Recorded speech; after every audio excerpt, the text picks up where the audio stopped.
ನೀವು ಮಾತಾಡ್ತಾ ಇದ್ದೀವಿ ಅರ್ಥ ಮಾಡ್ಕೋಬೇಕು. ಈಗ ಬಂದಿದ್ದಾರೆ, ನಾನು ನನ್ನ ಇದನ್ನು ಹೇಳಿರಬೇಕು, ನಾನು ಹೇಳಿ ಇದು ಕಾಮನ್ ಸೆನ್ಸ್. ಮ್ಯಾನರ್ಸ್ ಅಂದ್ರೇನು? ಶಿಷ್ಟಾಚಾರ. ಶಿಷ್ಟಾಚಾರ ಅಂದ್ರೇನು?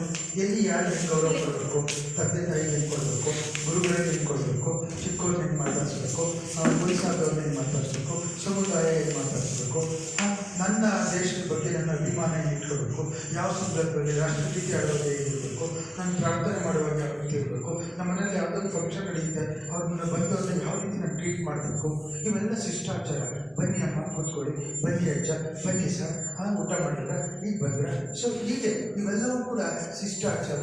ನಮ್ಮ ನಡವಳಿಕೆ ಹೇಗಿರಬೇಕು ಅಂದರೆ ಬರೀ ಓದುವುದು ಪುಸ್ತಕ ಬದನೆಕಾಯಿ ಅಲ್ಲ, ಓದು ಒಕ್ಕಾಲು ಬುದ್ಧಿ ಮುಕ್ಕಾಲು ಅಂತ.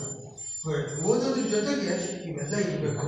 ಇವು 8 ಗುಣ: 1 ಶಿಸ್ತು, 2 ವಿನಯ, 3 ಧ್ಯಾನ, 4 ಒಳ್ಳೆಯ ಗುಣಗಳು, 5 ಅಧ್ಯಯನ, 6 ಅಧ್ಯಾಪನ, 7 ಕಾಮನ್ ಸೆನ್ಸ್, 8 ಮ್ಯಾನರ್ಸ್. 8 ಗುಣಗಳಿದ್ದರೆ ನೀವು ಆದರ್ಶ ವಿದ್ಯಾರ್ಥಿ ಆಗ್ತೀರಾ. 8 ಗುಣಗಳಿದ್ದರೆ ಅಷ್ಟಗುಣಗಳು ಅಂತ ಕರೀತಾರೆ. 8 ಗುಣಗಳಿದ್ದರೆ ಅಷ್ಟಗುಣಗಳು. ಎಲ್ಲರಿಗೂ ಇಷ್ಟ ಆಗ್ತೀರಾ, ಬದುಕು ಸ್ಪಷ್ಟ ಆಗುತ್ತೆ, ಜೀವನದಲ್ಲಿ ಯಾವುದೂ ನಷ್ಟ ಆಗೋದಿಲ್ಲ, ಸ್ಪಷ್ಟವಾಗಿರ್ತೀರ. ಇದರಲ್ಲಿ ನಾಷ್ಟ ಕಾಸಿದ್ರೆ ನಿಮ್ಮ ಬದುಕಾಗುತ್ತೆ ಅಷ್ಟೇ. 8 ಗುಣದ ಜೊತೆಗೆ 8 ಗಂಟೆ ನಿದ್ದೆ, ಮುದ್ದೆ, ಶ್ರದ್ಧೆ ಇವಿದ್ರು ಗೆದ್ದೆ.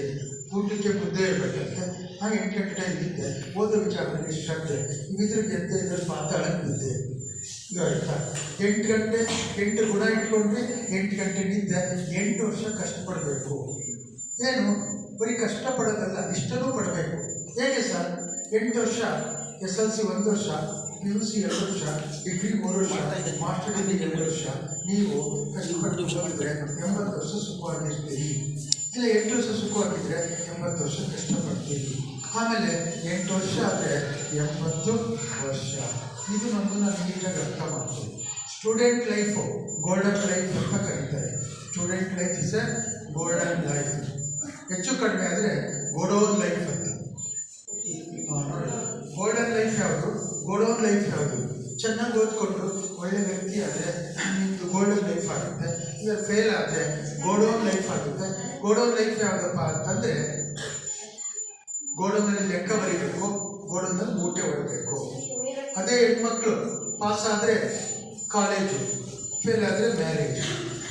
ಗಂಡ್ಮಕ್ಳು ಪಾಸ್ ಆದರೆ ಕಾಲೇಜು, ಫೇಲ್ ಆದರೆ ಗ್ಯಾರೇಜ್. ಇಲ್ಲಿ ಗ್ಯಾರೇಜ್ ಹೋಗಿ ನನ್ನ ಉದ್ದೇಶನೂ ಗ್ಯಾರೇಜ್ಗೆ ಹೋಗಿ ಅಂತ ಅಲ್ಲ, ಇದು ಮ್ಯಾರೇಜ್ ಆಗಲಿ ಅಂತೂ ಅಲ್ಲ. ನೀವೆಲ್ಲ ತುಂಬ ಚೆನ್ನಾಗಿ ಓದ್ಕೋಬೇಕು. ತಂದೆ